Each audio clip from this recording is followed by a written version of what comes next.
to tonight's post-match press conference after a game against Columbus Crew. We have head coach Pascal Jansen. If you have a question, please raise your hand. We'll get started with Scott. Hey, Coach, how are you? Scott Schertz from Stream Punk Soccer. Hi, Scott. Hi. Hey, this is only the first time, I believe, since 2020 that the team has actually managed to get a point against Columbus on the road.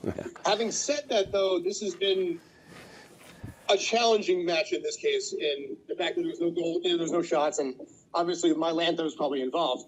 Talk a little bit about your feelings on this 1 point. Thanks.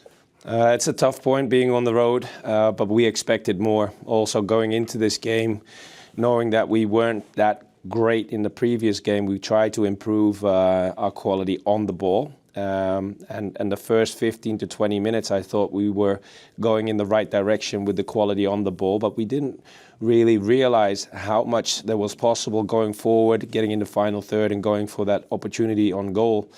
Unfortunately, our forwards today didn't have the quality in those phases in order to create something more than we did today.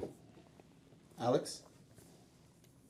Hi, Pascal. This is Alex Only from AM New York. Hi, Alex. Hey.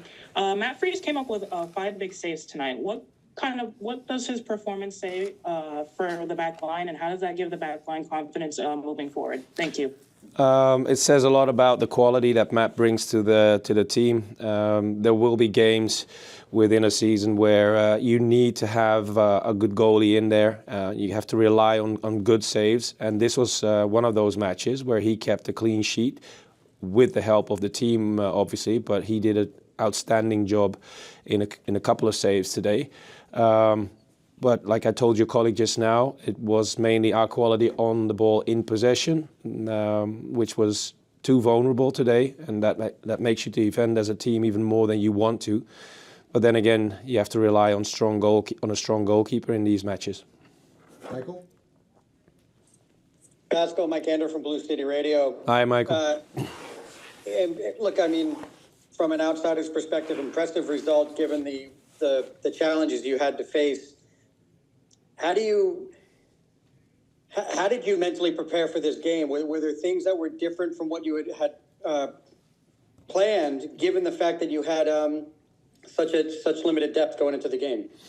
Not really. We prepared ourselves going into this game, knowing that we came from a tough game at home, New England. We wanted to improve ourselves going into this game, but we knew it was a tough game away here today at Columbus. Rightfully so, if you look at the track record from the history. But I thought we were okay during the first 15 to 20 minutes. And then our level on the ball dropped too far down in order to have something going towards their goal. And then the whole game changes. You defend a little more in your own half than you want to. But it's something we addressed during the week, also going in training sessions, that there might be phases in this game that we wouldn't have possession as much. And then it's about keeping a good organization and trying to prevent the big chances. And they had a few shots on target, but then we could rely on Matt Freese today. So overall, I'm not unsatisfied, not unhappy, but we wanted more from this game. That's really clear. Christian? Good evening, Coach. You turned to 3 different teenagers tonight, handing 2 debuts to Seymour and Maximo. What does that decision say about not just your commitment to handing young players opportunities, but also the club's trust in those young players? Yeah, it's a good question. It's a combination of both. As I mentioned earlier on in the season with Johnny Shore, these guys have been training with us since pre-season, and they've earned their moments going into the first team. Today there was a moment, especially looking at our attacking line, we were missing some quality on the front end of the team, and Maximo Carrizo is a player that can bring something to the team from the wing. And Seymour, of course, is one of our guys who made a big impact during pre-season. So it didn't surprise me that they were ready, and the opportunity was there. The team needed them, and that's why we put them on. Michael? Oh, sorry. If I could just follow up as well. If you can almost detach yourself, I guess, from the sporting moment for a second, how much joy does it give you to be able to see those players realise those dreams and make those debuts and have those moments?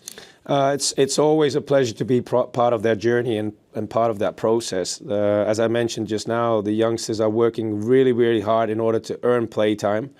Sometimes they have to be very patient. Tonight was a moment that there was an opportunity to bring them. And as I said, I'm very happy to be part of that journey, but make no mistake, it's not bringing on youngsters because they are young. It's because they earned their right to play and are ready to assist the first team. Final one, we'll go with Michael. Pascal, thanks. Staying on that same thread, was this the game where you could evaluate their performance? Were was there anything where you could look back at them and say, hey, we were really happy? And equally so, I think you'd be very nervous to criticize a player in a debut like this. No, I'm never nervous for whatever situation comes towards me. As I said, they earned their moment in order to be with the first team. And once you're there and part of the squad going into a game, there is always a possibility that the team might need you. And that was the case tonight. And as normal, we go over the match that has been played. We have our review after the weekend, and then we'll zoom in on certain aspects that we were looking for in this game. And if one of the youngsters is involved in one of those phases, we will share the information and give our feedback like always. Great. Thank you, everybody.